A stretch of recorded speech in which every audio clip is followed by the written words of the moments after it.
Salut Gotham, j'espère en tout cas que vous allez bien, moi ça va très bien. Allez, on enchaîne avec la critique de Spider-Man No Way Home.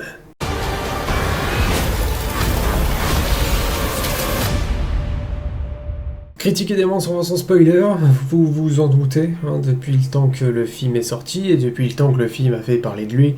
Parce que oui, Spider-Man No Way Home, malgré que le film aurait pu être bien meilleur, enfin au moins au niveau de la réalisation, on a quand même un film qui a marqué. Parce que les trois Spider-Man, parce que le retour des méchants, et parce que aussi, parfois on a tendance à l'oublier, mais le petit caméo de Matthew Murdock, ce qui n'est pas rien, joué par Charlie Cox, bien sûr.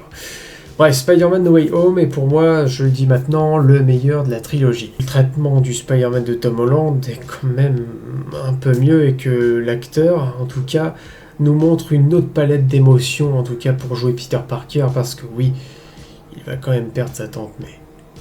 Bref, avant d'arriver dans les grands éléments de ce film, Spider-Man No Way Home commence donc avec la révélation que Peter est Spider-Man. On a le Damage Control, qui donc s'intéresse vivement à ça, et tout le monde est sur le dos de Peter, tout le monde veut arrêter donc Spider-Man, tout le lycée apprend donc que Peter Parker est Spider-Man, ça crée un moment de panique un peu partout, mais vite fait tourner à l'humour. Encore une fois, ça aurait pu être bien plus dramatique. Faut se le dire, ça aurait pu être bien plus grandiose, parce que je trouve que le fait que tout le monde apprenne qu'il est Spider-Man, au final, le Damage Control qui est... Je l'avais pas dit, mais c'est vrai que dans Wonder Man, même là, le Damage Control, ils sont nuls à chier. En fait, on n'a pas l'impression d'avoir une scène comme les agents du Shield, par exemple, où eux étaient bien plus imposants, avec les Porter, avec Coulson notamment, même si on a vu aussi la série des agents du Shield. Tu vois, ça c'est des agents que j'aimais bien suivre, des agents dans l'ombre, qui connaissent pas mal de choses. Le Damage Control, qu'est-ce qu'on retient d'eux? Avec la super prison là, qu'on voit dans Wonder Man, on voit aussi dans WandaVision, je crois, enfin bref. Mais au final, on retient pas grand-chose de... Enfin bref, là n'est pas la question, mais c'est vrai que dès le départ, donc voilà, Peter, il y a tous ses camarades qui apprennent qu'il est Spider-Man. Flash Thompson.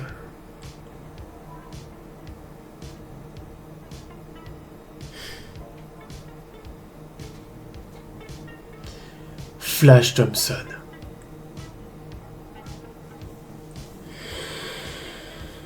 Qu'est-ce qu'ils ont foutu avec Flash Thompson, putain. Ah, ils nous l'ont gâché, le Flash. Ils nous l'ont gâché, mais à un point. C'est quand même fou, parce que... On a fait un Spider-Man MCU, il n'y a pas d'Oscorp, il n'y a pas d'Harry Osborn, il n'y a pas de vrai MJ, il n'y a pas de Gwen Stacy.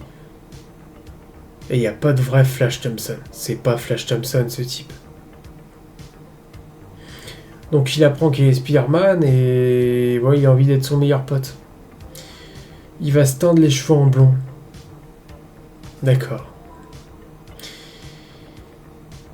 Voilà. Qui va être là pour défendre Spider-Man? Parce qu'il va falloir un avocat. Matt Murdock. Et alors là? Je sais qu'à l'époque, j'ai failli gueuler dans la salle parce que j'étais heureux. Certes, le caméo dure pas longtemps, mais voilà, il est très cool. Voir Matt Murdock, là, quand même, sur grand écran, dites-vous, sur grand écran, Matt Murdock est là. C'était mon rêve. Malheureusement, je m'attendais à un vrai procès. Un grand procès. Un grand jugement, un grand tribunal avec Matt Murdock. Vous allez voir, de toute façon, No Way Home a été quand même un gâchis parce que ça aurait pu être énorme. Énorme tout ce qu'on aurait pu faire avec No Way Home. Parce qu'on aurait pu faire mieux, en tout cas au niveau de la réal. Et en tout cas au niveau des décors. Scénaristiquement, bon, c'est un truc tout con. Sortie de Strange qui a échoué, et là tout le monde arrive du multivers, parce que le multivers c'est quelque chose de con. Mais juste au moins faire un procès. avec Matt Murdock. Alors je sais qu'il existe une director's cut, enfin une version plus longue plutôt de Spider-Man No Way Home, où on voit un peu plus Matt Murdock, mais apparemment ça rajoute encore plus d'humour. Non merci, je préfère pas la voir. Mais voilà, on aurait pu faire quelque chose de bien plus impressionnant, au moins le procès de Spider-Man, imaginez-vous, défendu par Matt Murdock, le truc de fou. Et là, Matt Murdock, il aurait eu juste sur son CV, il a défendu Spider-Man, les mecs. Alors, même si on efface tout à la fin, il aura défendu Spider-Man. Ça aurait été un truc de dingue. Mais bon, très cool de voir Matt Murdock, ouais, bon, qui utilise son pouvoir pour attraper une brique. Faudrait quand même que le Matt Murdock qui protège son identité secrète, il est quand même aveugle, donc le fait qu'il récupère une brique, mais personne ne se pose véritablement la question. Ok. Bref, Spider-Man en a marre, il peut pas rentrer au MIT, ses amis non plus, et qu'est-ce qu'il va décider de faire? Aller voir Doctor Strange pour faire sûrement un sortilège pour que tout le monde oublie que Spider-Man est Peter Parker. C'est un scénario tout con. Mais je vous assure qu'avec une autre réal, ça aurait été énorme. Énorme. Parce que le problème, c'est qu'au cinéma, sur le moment, c'était un événement énorme. Mais maintenant, quand tu revois le film, tu revois tous les défauts du monde. Et tu te dis, putain, s'ils avaient fait ça, ça aurait été énorme. Juste s'ils avaient mis en scène ça, ça aurait été énorme. Juste si on n'avait pas été à la Statue de la Liberté avec les échafaudages, bah, ça aurait été énorme. Du coup, le sortilège est lancé. Et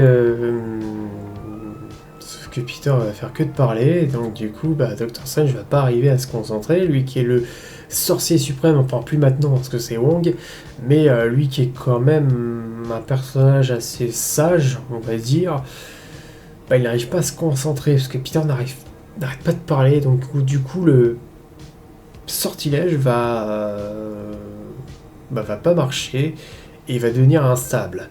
Sauf qu'entre-temps, ce sortilège-là a fait venir des personnages d'un autre monde. Enfin, d'autres mondes. Plusieurs mondes. Le lézard, Electro, Docteur Octopus, l'homme sable et le bouffon vert.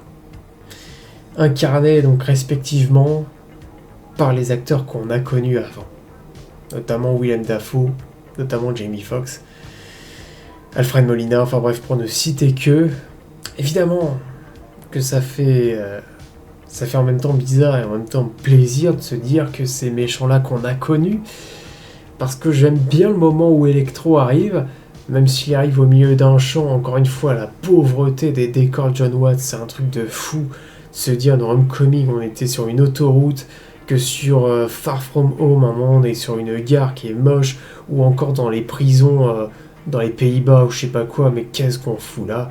Et que là, on se retrouve dans un champ qui est moche en plus. Pauvreté décor, made in John Watts. Pas mieux. Mais bon, Electro qui commence à apparaître. Ouais, c'est pas le premier, mais j'ai envie de parler d'Electro d'abord, avec le thème qu'on entendait dans The Amazing Spider-Man 2, je vous avoue. Voilà, au cinéma quand même. Entendre ce thème, étant donné que j'étais au ciné quand j'ai vu The Amazing Spider-Man 2, alors attention, c'est nettement au-dessus que No Way Home.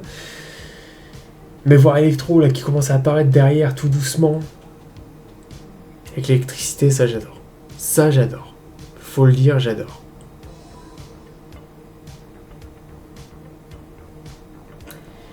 Et pourquoi je viens de m'arrêter 5 secondes? C'est qu'à ce moment-là, Spider-Man, il a quoi comme costume? Eh ben en fait, il a son costume retourné. En fait, il a pris son costume et c'est comme quand tu enlèves ton t-shirt, mais que tu l'as enlevé à l'arrache, et que le t-shirt, il se retourne. En fait, c'est l'intérieur du costume qu'il a mis à l'extérieur. Et c'est dégueulasse. Alors, le costume est déjà dégueulasse, mais là, c'est dégueulasse. Tout ça parce que le costume est taché, je crois. Quelqu'un lui a balancé quelque chose. Je crois que c'est un truc comme ça. Enfin bref. On arrive sur le pont aussi, enfin ça se passe avant. Et là... on a Spider-Man qui ressent quelque chose. Il y a quelque chose de bizarre. Il y a même une musique un peu stressante qui arrive derrière parce que on sent que quelque chose arrive. Et là, voir les tentacules du Docteur Octopus ébarquer, Alfred Molina qui arrive dans la fumée comme ça. Salut Peter. Ouais, c'est cool. Ça, je vais vous le dire, c'est cool. Voilà, la puissance du soleil dans la paume de ma main. Enfin ouais, c'est quand même revoir ça, même si c'est complètement con quand on y pense. Euh, Parce qu'en fait, il a oublié qu'il est mort. Alors ça, c'est encore une incohérence qu'il va y avoir dans ce film. Même Doctor Strange, à un moment, je crois qu'il dit que tous les méchants sont morts en affrontant Spider-Man, ce qui n'est pas vrai. Alors ça, c'est peut-être dans le trailer. Je sais plus s'il le dit dans le film. J'ai vu le film il y a une semaine, hein, donc là, je l'ai pas vraiment en tête. Mais voilà, tous les méchants ne sont pas morts en combattant Spider-Man. Et donc le Docteur Octopus ne se rappelle pas de sa mort et ne se rappelle pas qu'il s'est sacrifié. Bref, il va découvrir donc sous ce masque, ce n'est pas le Peter Parker, en tout cas le Peter Parker qu'il a connu. Et là, alors là, on va nous offrir une merveilleuse scène, second degré, où Peter va... il y a sa nanotechnologie qui va arriver sur les bras du Docteur Octopus, et là il va jouer avec les bras du Docteur Octopus.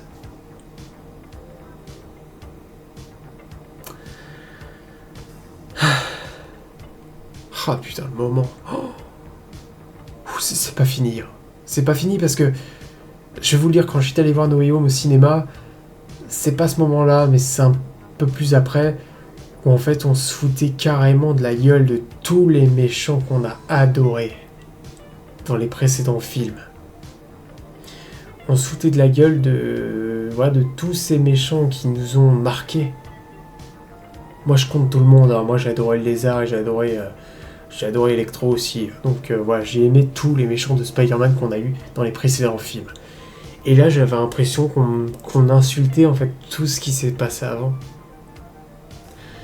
Parce que malgré certains moments dans le film qui sont sympas, faut pas oublier que ce film s'est foutu de la gueule des méchants, mais comme pas possible. Bref, donc le Docteur Octopus, voilà, il a été... parce que carrément Peter va l'entourer avec son bras mécanique. Et puis là, t'as un rire qu'on connaît très bien. Le bouffon vert, qui débarque. Il y a une bombe là qui arrive, puis il fait tout exploser. Là, tu vois le bouffon qui est là. Réalisation de John Watts. Magnifique. C'est moche. C'est moche. C'est laid. Le costume, la texture du costume du bouffon vert, c'est pas la même. Et c'est moche. Je sais pas si c'est CGI ou le vrai costume. Je pense que c'est de la CGI. En tout cas, c'est dégueulasse. Et Norman, à un moment donné, va se retrouver dans une ruelle. Je sais pas ce que c'est que ces colorimétries à la con, mais c'est moche aussi. Les couleurs. Les couleurs sont horribles. Norman va péter le casque du bouffon. Et Norman va parler à la tante May. Ouais, il est revenu normal. Même si, bon, c'est le bouffon qui a une idée derrière la tête. Ça, on va le voir un peu après. Et là, on a Peter qui va désobéir à Dr. Strange. Dr. Strange, donc, a préparé une prison. Ouais, c'est dans une espèce de... une crypte. Je crois qu'ils appellent ça une crypte. Où il y a plusieurs cages. Et Dr. Strange a capturé le lézard. Donc ça, on l'a pas vu. Voilà, on sait pas de quelle manière il l'a capturé. Le lézard. Que vous dire ? Je parle du bouffon vert comme quoi le costume rend hyper mal à l'écran, en tout cas son ancien costume. Le deuxième est sympa. Je trouve que le design est plutôt cool. On voit pas assez, mais il est plutôt cool. Electro, bon, il est sur un nouveau design. J'aimais bien l'électro bleu. Je sais qu'il plaît pas à tout le monde. Moi, je l'aimais plutôt bien cet électro. L'homme sable, c'est l'homme sable. Ça va. Docteur Octopus. Il reste Docteur Octopus. Mais ça, c'est pas le lézard que j'ai connu. Le lézard que j'ai connu était flippant. Le lézard que j'ai connu, sa tête était assez humanisée. En fait, on était entre un humain et un lézard. Et il était bien plus massif. Ça, c'est quoi, ça? Même les yeux, j'en reconnais même pas le lézard. Ils ont changé le design du lézard.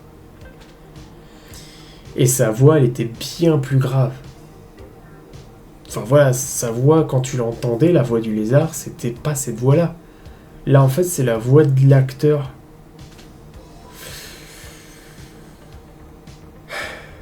Je l'ai vu en VO, hein, juste pour savoir, et parce que je connaissais... Voilà, moi je suis habitué à la VF. Pour les The Amazing Spider-Man, pour les Spider-Man aussi, je suis habitué à la VF. Et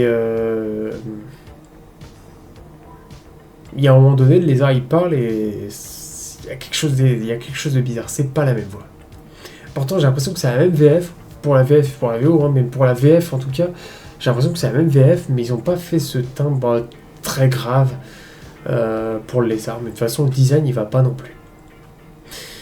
Je sais que certains s'en foutent du lézard, mais complètement. Moi, ça m'a perturbé de voir que le lézard n'était pas pareil. Puis il est tourné à l'humour. Ouais. Le lézard est tourné à l'humour dans ce film.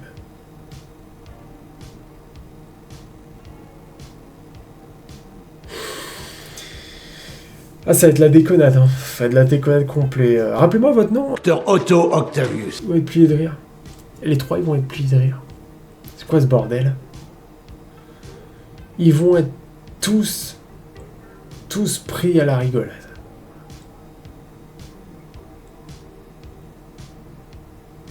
Parce que c'est que ce bordel. Le début du film, c'est dur. Le début du film, c'est très très dur. Après, ça va.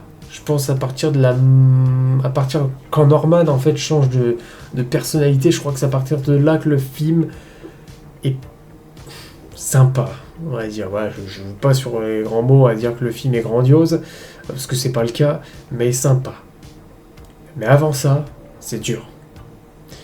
Quand ils sont tous dans l'ascenseur en train de monter, c'est dur.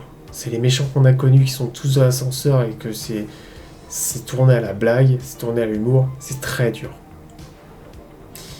Vous voulez de l'eau salée ou de l'eau douce, parce que vous êtes une pieuvre, c'est très dur. Très très dur. Toutes ces conneries. Wow. Bref, donc on est dans l'appartement d'Happy. Donc le lézard est resté dans le fourgon en bas. Je crois que le lézard avait la même... Enfin, savait que le bouffon vert avait cette idée-là, parce que le lézard est aussi assez perturbé comme personnage et on peut pas trop lui faire confiance. Alors que Electro et le Docteur Octopus, eux deux, peuvent être raisonnés. On va dire, on l'a vu dans les précédents films, dans The Amazing Spider-Man 2. Avant, Electro, c'était quelqu'un... Enfin, c'était Max, qui n'était pas forcément vu par la société, mais était quelqu'un quand même de gentil, qui au final a mal tourné. On sait d'ailleurs pourquoi il n'a pas le même design, c'est que l'électricité, plutôt la fréquence, je crois, n'est pas pareille dans cet univers, c'est pour ça qu'il retrouve cet aspect humain, ou alors il voulait pas utiliser cet électro bleu qui avait plutôt divisé, je crois, pour The Amazing Spider-Man 2. Et puis voilà, quand on est dans l'appartement, la blague de la tournée, là, je vous l'ai fait, mais franchement, on pouvait s'en passer. Et Spider-Man, donc Peter, ne veut pas renvoyer ses personnages dans leur monde, et il veut plutôt les soigner. Donc c'est simple, comme il est très bon en géométrie, il va affronter Doctor Strange et le laisser donc dans la dimension miroir. Parce que Doctor Strange va se faire battre par Spider-Man. C'est pas le truc qui me dérange, c'est de me dire à chaque fois, je sais pas, ça veut dire que quoi... Spider-Man avait affronté Captain America, même si Iron Man derrière va lui dire si Captain America avait voulu plier, il l'aurait fait. Et là, il est en train d'affronter Doctor Strange, et Doctor Strange est quand même un personnage puissant. Donc, voir Spider-Man battre Doctor Strange, je trouve que c'est un truc quand même de fou. Juste parce qu'il est bon en géométrie, mais bon, je vois pas trop le rapport, quoi. Enfin, oui, d'accord, il y a des formes, et que la dimension miroir, il y a ce côté géométrie. Ouais, mais je comprends pas. Bref, donc il va essayer de sauver donc tous ces méchants. Donc le Docteur Octopus, eh ben, on va lui remettre cette puce inémé- inémétrice. Putain, je sais plus comment elle s'appelle cette puce. Enfin, c'est un mot comme ça. Donc la puce qui a explosé évidemment dans Spider-Man 2 à la suite de son expérience. C'est là que ses bras lui parlent en fait. Ce qui était mieux fait dans Spider-Man 2, mais on est sur la réalisation de Sam Raimi, parce que derrière on avait une musique de Danny Elfman qui en fait, il n'y avait pas besoin d'entendre spécialement du bruit, mais cette musique-là, ça ramenait un son. Quand en fait ces tentacules lui parlaient, il y avait une musique un peu horrifique qui accompagnait, et en fait on avait vraiment l'impression que ces tentacules lui parlent. Que là, quand il lui parle, c'est nul. C'est nul. C'est nul. Ah, c'est nul à chier. Bref, c'est Spider-Man sous John Watts. De toute façon, il ne faut pas en demander trop. Bref. Donc, on essaie de soigner aussi Electro avec un des cœurs de Tony Stark, enfin avec un réacteur arc plutôt. Donc là, c'était en train de charger, tout doucement. Et là, il y a un moment que j'aime bien. C'est Peter, où son sixième sens se réveille enfin. Et là, il y a un moment de flou, on comprend rien. Peter, il commence à avancer, il dit il y a quelque chose qui va pas. Voilà, il cherche. Et là, il se retourne et t'as l'acting de Willem Dafoe. Réalisation de merde ou pas, dans tous les cas, c'est du Willem Dafoe. Et le gars, il a pas besoin d'avoir une bonne réalisation pour te crever l'écran, parce que juste sa tête, juste son faciès, c'est un truc de fou. Et là, il commence à parler, il esquisse un petit sourire là dans le coin. Et là, tu comprends qu'en fait, le bouffon vert, il contrôle Norman depuis le départ. Et qu'il a prévu de foutre la merde, en fait, tout simplement. Et d'essayer de rallier les méchants à lui. Déjà le lézard en premier temps. L'homme save, j'avais oublié, hein, mais en fait, Flint Marco, lui, il se rappelle très bien. Parce qu'avant, il était gentil. Et quand on le croise dans cette espèce de champ horrible, avec les pions électriques, avec Electro, quand on le croise, en fait, Flint a l'air plutôt gentil. En fait, il est toujours gentil, il a pas oublié ce qui s'est passé avant. Et il veut aider Peter, mais au final, il va s'apercevoir que c'est pas le vrai Peter. Donc on se dit, peut-être que quelqu'un a envie de l'arnaquer ou quelque chose comme ça. Bon, bref. L'homme sable qu'on verra pas parce que l'acteur n'est pas là. Le lézard, c'est pareil. Les scènes ont été réutilisées, mais c'est un truc de fou, ça aussi. Et réutiliser les plans parce que les acteurs sont pas là. Alors, par contre, les acteurs prêtent leur voix, mais pourquoi ne pas avoir repris les acteurs? Est-ce que, je sais plus si c'était une faute de planning ou quelque chose comme ça, mais d'avoir utilisé des plans des anciens films?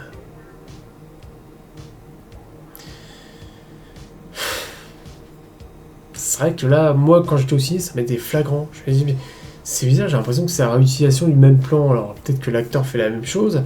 Non, au final, c'est juste qu'ils ont utilisé les plans des anciens films. Waouh. Super. Bref, on a un combat contre Norman qui est assez violent. Même si, bon, on n'est pas sur un film R-rated non plus, mais juste voir la tête de Norman, c'est ce qu'on n'avait pas dans le Spider-Man de Sam Raimi, parce qu'il avait toujours son masque. C'est pas pour me déplaire, hein, j'adore le costume du bouffon vert. Mais c'est vrai que là, on peut beaucoup plus jouer sur le faciès de l'acteur. Il a une gueule de taré. Il a une gueule de taré. Faut le dire, avec son sourire, tout ça, c'est un truc de fou. Et bah Peter va l'affronter. À un moment donné, donc la tante May est en danger. Et puis là, le bouffon vert va utiliser le planeur. Le planeur va percuter la tante May. La scène, je vais peut-être être sadique, mais elle manque vraiment de violence. Ouais, moi ce que je voulais là, c'est que le planeur embroche la tante May. Je suis désolé, c'est horrible. Mais ouais, qu'elle embroche la tante May. Comme ça, d'un air froid. Bouffon vert qui se retourne avec un sourire. Puis là, qui te lâche une réplique. Là, ça aurait été cool. Là, je trouve que ça prend son temps. La scène, il y a quand même des émotions. C'est quand même Peter qui va perdre la tante May. C'est quand même quelque chose. Mais voilà, la tante May qui tombe. Je suis tombé sur le cul, c'est rien, t'inquiète. Et puis après, en fait, elle se relève. Ils avancent. Et Peter il voit qu'elle a du sang, là la tante May elle tombe, la scène a un peu d'émotion, on n'est pas sur les scènes avec la mort d'Oncle Ben, parce que dans The Amazing et le premier Spider-Man de Sam Raimi, les émotions étaient là, mais c'est quand même la perte de la tante May, voilà, Happy qui va arriver, il va se rendre compte de... Là on n'est plus en train de déconner les gars, c'est ça aussi, c'est que là il fallait qu'il y ait enfin un truc dramatique. Au bout d'un moment, c'est bon, on n'est pas en voyage scolaire, on n'est pas en train de décorer, on n'est pas en Far From Home, quoi. Avant, Far From Home, il y a quoi? Il y a des enjeux là-dedans, j'ai l'impression qu'il n'y a rien.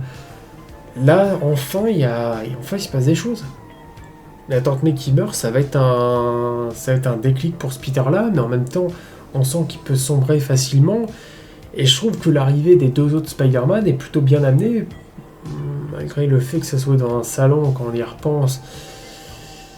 Bon, c'est vrai que j'avais vu certains qui disaient, c'est vraiment pour excuser le film aussi, mais le fait qu'ils apparaissent dans un salon, c'est aussi inattendu que le fait qu'on ait les deux Spider-Man qui apparaissent dans un film Spider-Man. Qui aurait cru, en 2000, quand Civil War est sorti, en 2015 ou 2016 2016, je crois. Qui aurait cru, quand on a vu le Spider-Man de Tom Holland arriver, qui aurait cru qu'un jour on reverrait le Spider-Man d'Andrew et de Tobey? Quand même. Et là voilà, voir le Spider-Man d'Andrew qui arrive, qui débarque, qui enlève son masque, allez doucement, calmez-vous les gars. Le voir en VF, c'est aussi Donald Renew, hein. C'est plaisant. Et puis là, Tobey Maguire, mais qui arrive tout cool, tout tranquille, il a pris un coup de vieux, il a maigri. Mais voilà, c'est le Spider-Man de mon enfance aussi. Et voilà, quand ils vont se rencontrer tous les deux, et que là, ils vont tirer des toiles, parce qu'ils vont se voir, les deux Spider-Man ensemble. Deux Spider-Man qui nous ont marqués, quand même. Quand Andrew Garfield est arrivé en Spider-Man, moi j'ai eu beaucoup de mal à m'habituer à lui. Beaucoup de mal. Je n'avais que Tobey Maguire en tête. Et là, les voir tous les deux, de se dire que maintenant, c'est fini. Tous les deux, c'est terminé. Maintenant, c'est Tom Holland. Bon, peut-être qu'on reverra peut-être ces Spider-Man-là dans Avengers, je ne sais pas. Mais maintenant, c'est Tom Holland. Comme ils disent à la fin, ça fait mal. Je ne sais pas si c'est la douleur qui fait mal ou le fait qu'ils ont été remplacés. La phrase peut être tournée, peut avoir deux formes, enfin deux sens. Bref. Le fait que ce soit Ned qui ouvre des portails, je n'arrive pas à comprendre ça, par contre, mais... Soit. Mais voilà, le fait qu'il ait la bague de Doctor Strange et qu'il arrive à ouvrir des portails, ouais. Enfin, je me dis que Doctor Strange a mis du temps avant d'utiliser ses pouvoirs, alors que lui, ça se fait rapidement. Je veux voir Peter. Et puis voilà, ça s'ouvre. Ok. On apprend que les deux Spider-Man sont en train de chercher donc le vrai Spider-Man de cet univers, parce que si je comprends bien, les Spider-Man sont arrivés aussi dans l'univers du Spider-Man de Tom Holland, mais qu'est-ce qu'ils foutaient pendant tout ce temps? Enfin, ils étaient en train de chercher ce Spider-Man-là, parce qu'en plus des méchants, il y a ces deux Spider-Man-là qui sont arrivés dans cet univers qu'ils ne connaissent pas, dans un New York dans cet univers où les Avengers existent, mais il n'y a pas d'Oscorp. C'est ce qu'on va nous rappeler, c'est un truc de fou qu'il n'y ait pas d'Oscorp. Bref, évidemment au cinéma c'était ma séance, j'en garde un très bon souvenir, parce que les applaudissements, j'étais pas au Grand Rex, mais en tout cas dans la salle que j'étais, il y avait du respect pour le film. Enfin, quand je dis du respect pour le film, c'est qu'il y avait du silence. Il y avait du silence, mais les moments où il fallait applaudir, où il fallait crier, on était là. On était là. Il faut le dire. Et évidemment, il y a une scène que j'aime bien, c'est la scène qui est après. Donc la scène où le Spider-Man de Tom Holland, il y a un plan qui est très beau, ce qui est bizarre. Dans John Watts, on ne pas. Il est simple le plan, mais juste voir Spider-Man, il est démasqué face à un écran géant de J. Jonah Jameson. Ce moment-là est magnifique. On voit le Peter Parker en train de pleurer. On sent que son âme est complètement déchirée par ce qui vient d'arriver. Il ne sait plus où il est complètement déboussolé. Et en fait, j'aime bien le. Je préfère ça que Tony Stark est toujours derrière lui, toujours en train de lui dire ce qu'il doit faire. Que là, c'est un peu. Bah, les deux Peter qui arrivent. Ouais, ils sont sur un château d'eau, là, ils sont là en train d'attendre. Parce que Ned et MJ donc, ont ramené les deux Peter pour que leur Peter Parker rencontre ces Spider-Man là. Et là, bah, ils vont parler. Ils vont avoir un dialogue. Et c'est con, mais c'est du fanservice aussi, bien sûr, on me dirait. Mais voilà, c'est la scène, je pense, que j'ai préférée dans tout le film. Parce que je trouve, voilà, ces deux Peter là qu'on a connus nous, sont un peu l'exemple pour le nouveau Peter Parker qui est très jeune, on le sait, le Peter Parker de Tom Holland. Mais pour lui, c'est quand même, voilà, c'est des Peter Parker qui ont vécu pas mal de choses, hein. D'un autre côté, on a un Spider-Man qui a perdu Oncle Ben, qui a perdu Harry Osborn, qui a fait pas mal de sacrifices, qui a aussi mis du temps avant d'être avec Mary Jane, parce que oui, ça a été long. Ils ont eu une rupture, voilà, ce qui s'est mis avec Gwen Stacy. Il y a eu quand même ce moment de torture avec Venom, quand il y avait le costume noir, enfin voilà, il a du vécu. Et puis d'un autre côté, t'as le Spider-Man d'Andrew Garfield, qui lui a perdu évidemment Oncle Ben, qui a perdu Gwen Stacy, qui a perdu aussi le père du Captain Stacy, mort sous ses yeux aussi.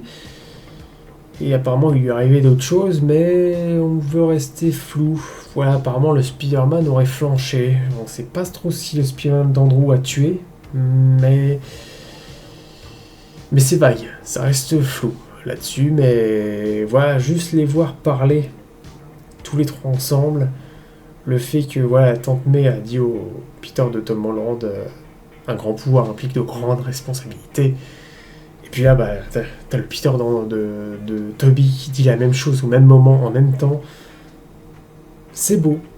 C'est beau, c'est l'histoire de Spider-Man, mais en même temps, c'est une histoire qu'on n'aurait jamais pu avoir quand même. C'est un truc de fou, le fait que les trois sont ensemble. Oui, le film aurait pu être mieux niveau réalisation. Ouais, même s'il y avait certaines scènes où on aurait pu bien faire mieux, ça reste du multivers, ça reste un scénario qui sort de nulle part aussi, faut pas se le cacher. Mais voilà, No Way Home, contrairement à Far From Home et Homecoming que je ne supporte pas, celui-là, bah, je ressens un peu plus d'émotion, on va dire. Le film est un tout petit peu plus sombre que les autres, et un peu plus sérieux, moins sur la déconnade.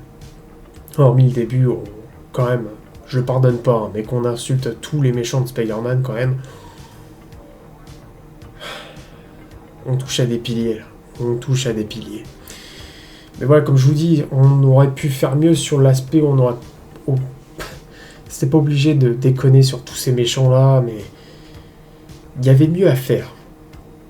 Bref, on continue, donc voilà, pour les Peter vont parler beaucoup ensemble. Toby va évidemment, je dis Toby, hein, pour pas qu'on se trompe, va évidemment dire que lui il a des toiles organiques. Ça va amener à des blagues évidemment sous la ceinture. Mais voilà, donc c'est assez amusant de les voir parler tous les trois ensemble. Le Peter de Toby qui va dire à Ned méfie-toi, est-ce que toujours les meilleurs amis finissent toujours mal, finissent toujours méchants. C'est dommage que le Peter, je sais que j'en demande peut-être trop, mais que le Peter d'Andrew ne parle pas du tout du Harry Osborn.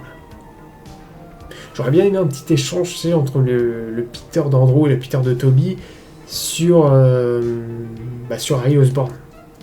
Voilà, pour parler un peu d'Harry Osborn, parce que oui, tous les deux ont affronté leur meilleur ami. Donc voilà, et puis Harry Osborn dans The Amazing Spider-Man 2, bah... un peu sous-exploité, mais je pense qu'il y avait du bon à faire.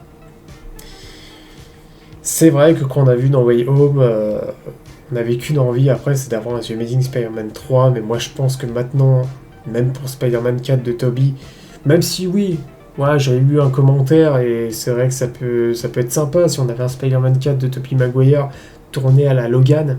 Bien sûr, ça serait cool, un Spider-Man vieillissant. Mais est-ce que ça serait pas nécessaire, mais comment vous dire, on a un Spider-Man qui est déjà là. Donc en fait, si on fait un autre Spider-Man, c'est-à-dire que le Spider-Man de Tom Holland ne marche pas vraiment. Ou je sais pas si ça serait utile. Ça serait peut-être bien, mais faut pas forcément faire un film pour que ça soit utile, me direz-vous. Mais peut-être pour la qualité. Je sais pas, après un The Amazing Spider-Man 3, moi je pense que c'est trop tard.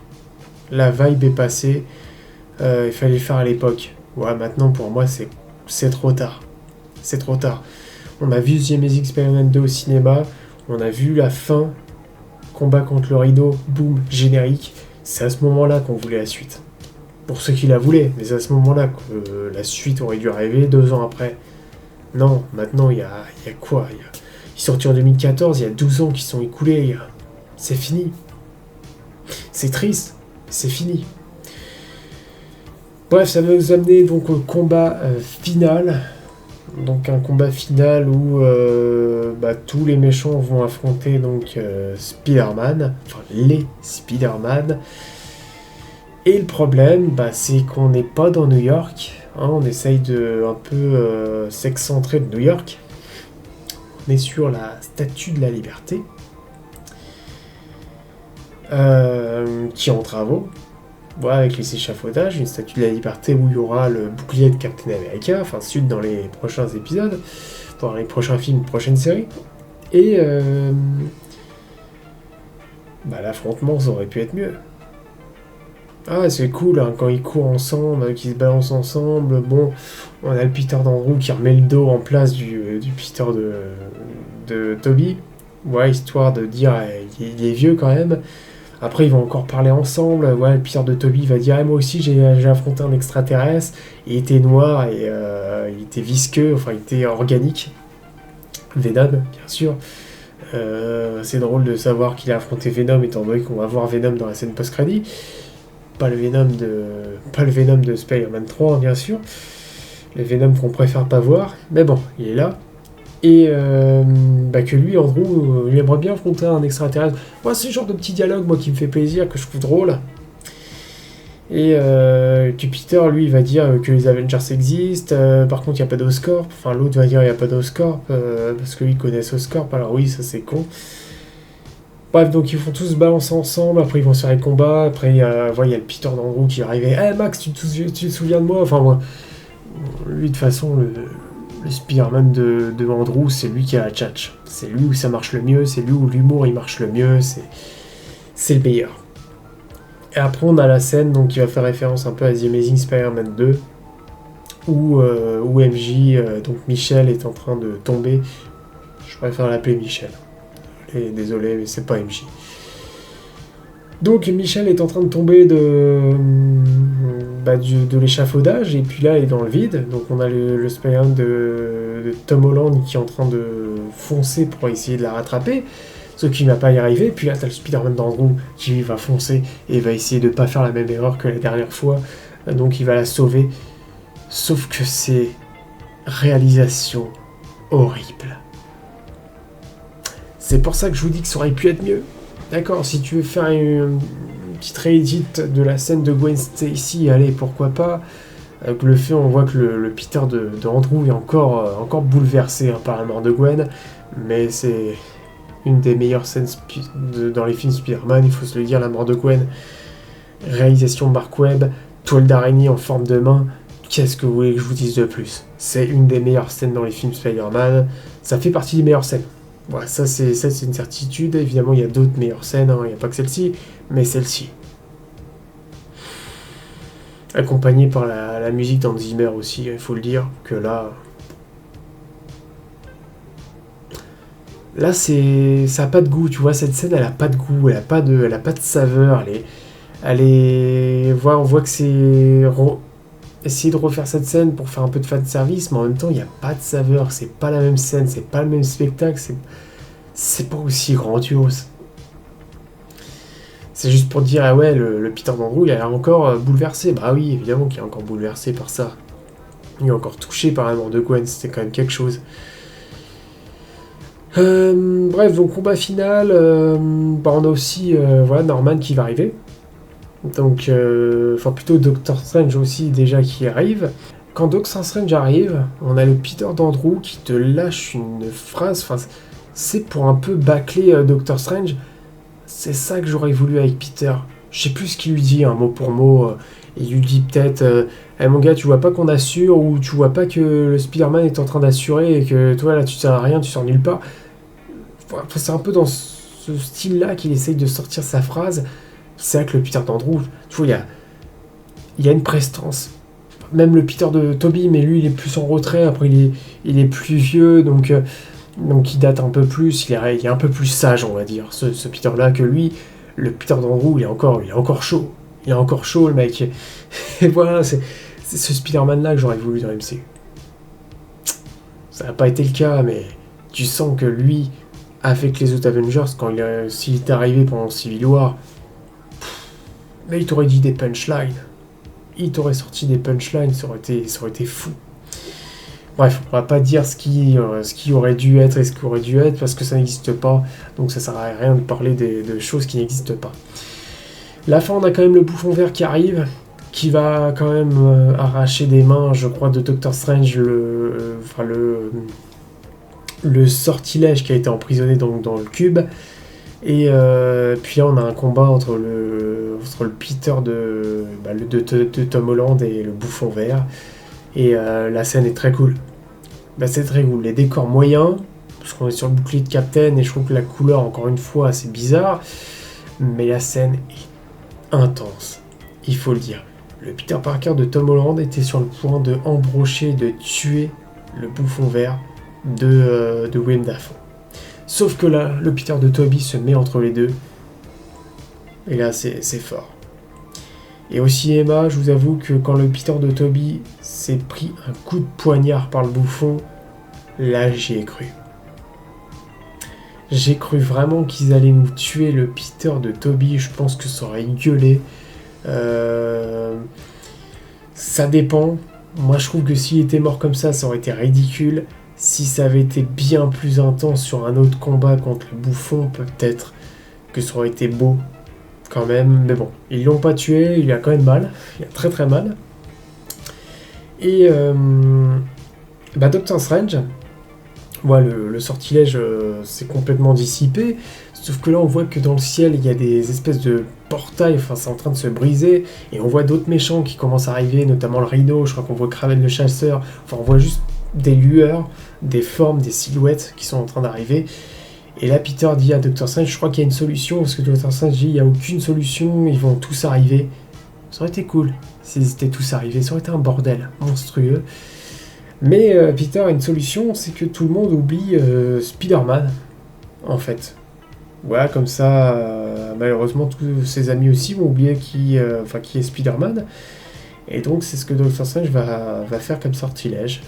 Et puis là, les trois Spider-Man se serrent entre eux, se dit au revoir, se dit adieu. C'est assez fort. Et puis là, t'as les deux Peter qui regardent le Peter de Tom Holland. Et au cinéma, j'étais plié de rire. J'étais plié de rire parce que je pense que c'est une deuxième lecture. Le fait que, le Peter a mal d'ailleurs, parce qu'il s'est pris un coup de poignard, bien sûr. Mais le fait que Peter dit ça fait mal. Ouais, ça doit faire mal.